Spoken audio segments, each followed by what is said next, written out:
What's up, Net Soldiers? I'm Ned Alliance, and today I shall be ranking all 5 Jurassic Park / Jurassic World movies from worst to best. But before I begin, let me just state a few things. The Jurassic Park franchise has had a massive impact on my life. Some of my earliest memories were of me and my friends playing outside pretending to be chased by dinosaurs like the T-Rex. So yes, although I love these films and each one is good in its own right, I do believe that some are better than others. So let me know how you would rank these films in the comments below. But with that said and out of the way, let's begin.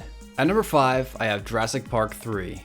Jurassic Park 3 is a very okay film. For although it's essentially a slasher flick with dinosaurs, I think it's still a fun film. Now, although the majority of the characters in this movie kind of suck and the story is pretty standard, it does have some really memorable moments. For instance, the scene with the Spinosaurus attacking the boat was pretty cool, and I also enjoyed the suspense of the Pteranodon scene in the aviary. It showed us a side of Jurassic Park we didn't really see before, and it was cool to see new threats besides your standards like T-Rex and raptors. Now, my biggest fault with this movie in particular is that it kind of feels like the Phantom Menace of the Jurassic Park films. And what I mean by this is that it seems like a story that didn't particularly need to be told. Like the first 2 Jurassic Park films, regardless of their quality, at least had some kind of overall message or lesson to be taught, while this film was kind of like an unneeded story. And so it kind of comes out feeling like it's just for the money. The biggest problem with this movie to me is how I mentioned earlier, it kind of feels like a slasher flick. There's your main character who you already know is going to survive. There are the supporting characters who seem overall one-dimensional. Everyone gets stuck in a place we know they shouldn't be, and they get chased down by a killer the entire movie. Now, I ask you, what movie did I just describe? Oh, that's right, almost every single slasher movie ever. Except for the Spinosaurus is kind of like the Jason of this film. In the films before this, the dinosaurs acted more like animals, where they would still kill humans or even track down their prey. It wasn't as if they had a personal vendetta against any of the humans. But in this film, the Spinosaurus comes out looking like a psychopathic killer, tracking these little humans down to eat, even though in the very beginning of the film, the Spino kills the T-Rex. Which, fun fact, the baby T-Rex in the second film was actually the same T-Rex in the third film too. He was just kind of grown up more, so it's true. Look it up if you don't believe me. It's true though. But the Spino just killed the T-Rex and could very well feast on that carcass for a few days, or even go back and eat the carcass that the T-Rex was originally eating. So why would the Spino even bother chasing these little humans when he already had food that he wouldn't have to fight for, or even chase down? It just doesn't really make sense. And of course, this film probably has the worst character in the entire franchise in my opinion, Mrs. Kirby, whose character is literally in this film just to, well, yell. In fact, many of the characters seem to be placed in this movie to make stupid decisions. It almost seems like Alan is just kind of babysitting everybody, and not even the actual kid in the film, he's like babysitting the adults. But even though I feel that this movie is pretty much pointless, and that it was purely made to cash in on the Jurassic Park name, I think it's a bad, entertaining movie. So while it's still a bad movie, weirdly it's its bad elements in the film that kind of make it fun to watch sometimes. And while there are a few good scenes sprinkled in here and there, this movie is the weakest of the Jurassic Park franchise, and that's why it's here at this spot. At number 4, we have Jurassic Park: The Lost World. The Lost World Jurassic Park, or just Jurassic Park 2, gets points for trying to be good. But while it doesn't quite fall on its face like Jurassic Park 3, the movie does kind of stumble a bit. I think this movie can best be described in 2 words. It's alright. For while the film sort of loses the magic from the original, it tries its best to portray a more darker tone. And personally, I think it succeeds in that aspect. I also thought it was cool to see 2 T-Rexes this time with their baby, which eventually led to possibly the best scene in the entire film, the cliff scene. I think the reason this movie feels more connected to its predecessor than Jurassic Park 3 was because both Jurassic Park 1 and 2 were based off a novel, so they had some source material to base the story off of. That being said, you can definitely tell the Lost World story kind of took a back seat to pack in as much dinosaurs as possible. And so, while the dinosaurs in Jurassic Park 1 were used more for a story element, the dinosaurs in the Lost World feel more like a plot device for more action scenes. Now, as far as the characters go, there really aren't any particularly special standouts. It was cool to see Ian back, but I felt like he was somewhat of a different character than what we saw in the first film, which I understand why. You could infer that the events of the first film could drastically change his character because of all the life-threatening things he went through, but to me, in this film, Ian just feels more boring, and so he's just not as fun of a leading man as Alan Grant was. The rest of the characters are pretty forgettable as well. Now, I do like the fact that the film kind of plays like the science team versus the business team, and what I mean by that is there's Ian and his team who want to save the animals, while there's the quote-unquote bad guys who wish to monetize off them. I think it adds an interesting dynamic to an otherwise underwhelming film. Another gripe I have with this film is that it goes on a little too long. Although I did enjoy seeing the T-Rex attack San Diego, the entire scene was pointless and kind of made the film feel a little disjointed. And what I mean by that is, let me explain. To me at least, it feels like they finished the movie, but then the director didn't like the ending, so he decided to add an extra 20 minutes on. And so, while the ending is intriguing, its existence causes the movie to kind of feel dragged on. And so, it's for all these reasons I have The Lost World Jurassic Park at this spot.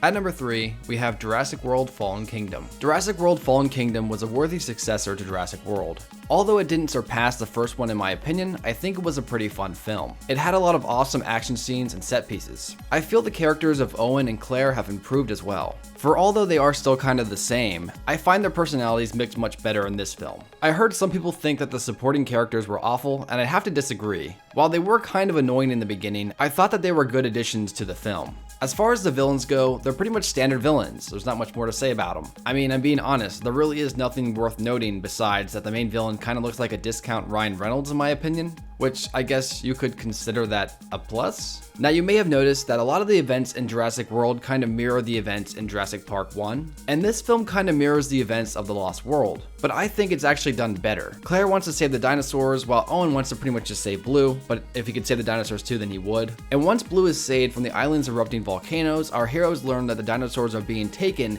to not a new sanctuary like they were told, they are being taken to be sold off to wealthy black marketers all around the world. Of course, in Jurassic Park fashion, crap goes down and the dinosaurs escape. While I thought the plot's execution was pretty good, I have to admit that much of it was very predictable. There's a part where you find out that there's a girl who's actually a clone of another human who died, but by the time the movie tells you that, you already knew it. So something that was supposed to be a massive reveal kind of ends up falling flat. And this actually happens like 3 other times in this movie. Now speaking of the girl, her subplot slash storyline I guess, is altogether kind of pointless, because the fact that she's a clone has nothing to do with the rest of the movie. It only really gives her a reason to release all the dinosaurs at the end, which while I'm happy she released them, it was a really bad call. Now, while the movie was predictable and the pacing was a little wonky, I thought it was a pretty good film, and it served its purpose, for the reason it exists is to bridge the dinosaur world with the human world, to make the true Jurassic World. And to me, the Fallen Kingdom subtitle doesn't mean the fall of the island, it stands for the fall of humankind, or even the fall of the human kingdom.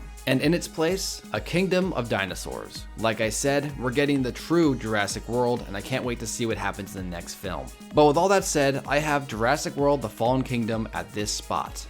At number 2, we have Jurassic World. Jurassic World served as both a sequel to the original Jurassic Park films and the beginning to a new Jurassic World trilogy. It was, for the most part, somewhat of a soft reboot, I guess you could say. For although it takes into account the story of Jurassic Park 1, it kind of leaves the door open to whether you wish to believe that The Lost World and Jurassic Park 3 are canon. So you could essentially watch this film without watching the previous 3 and still be caught up. Although personally, I definitely recommend watching the first Jurassic Park at least before watching this one. In my opinion, I think it actually improves upon Jurassic World, but it is cool that you can actually watch this without having to watch the previous ones. So like I said, although I recommend that, you don't have to do it. So I'll just come right out and say it, I think this movie is great. I acknowledge that it has faults, but for the most part I go to movies to be entertained, and this movie did a great job at that. For although Owen and Claire are archetypal characters, I truly believe their on-screen chemistry. And I liked how Claire kind of started out as a character who was more invested in her job and almost seemed like a zombie of sorts. However, through having her life in danger, she kind of became more human, and in that respect kind of became more alive, so I like that. I thought the kids did a good job too. I think that's one of the best aspects of all the Jurassic Park movies is that overall the kids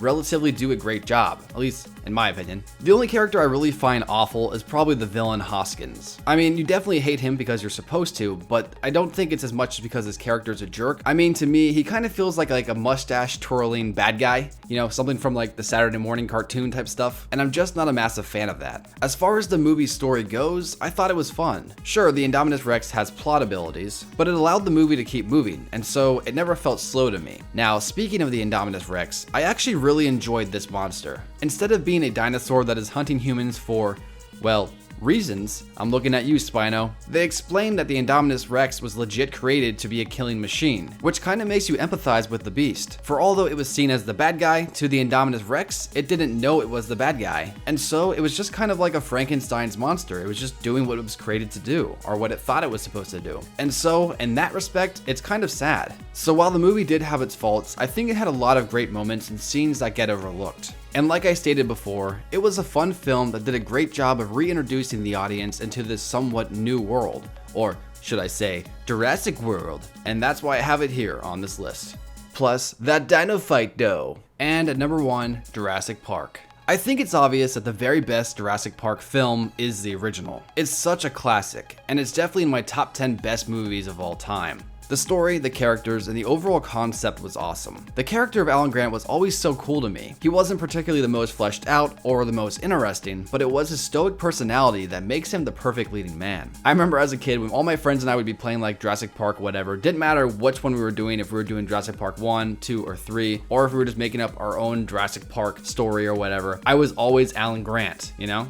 Don't even matter. You know, sometimes when we weren't even playing like Jurassic Park, sometimes we'd be playing like King Kong or something, I was still Alan Grant because Alan Grant's the bomb. Ellie was a sexy, strong female lead that girls could look up to, and Ian Malcolm was a god in this film. Like I stated earlier, the character of Ian Malcolm is a better supporting character than a leading character, so I think he did great in this movie, and I thought the kids did good too. The plot is one of the best aspects of this film. Although the science behind the dino's DNA isn't exactly, I guess you could say, ethical, I personally think it's a pretty sound and creative idea, even if it is a little far-fetched. I also liked how the dinosaurs were used more naturally in this story and not just for plot devices like in the following films. It made the world feel more real, but at the same time magical. And of course, I can't talk about Jurassic Park without talking about the CGI. The CGI in this movie was groundbreaking for the time, and I would even say that some shots in this film look even better than some of the CG in Jurassic World too. Now of course, not all of the CGI has aged very well. I'm specifically talking about the brontosaurus scene and the kitchen raptors, but the funny thing is, it's still good enough to go against some of the newer movies that are coming out CGI, so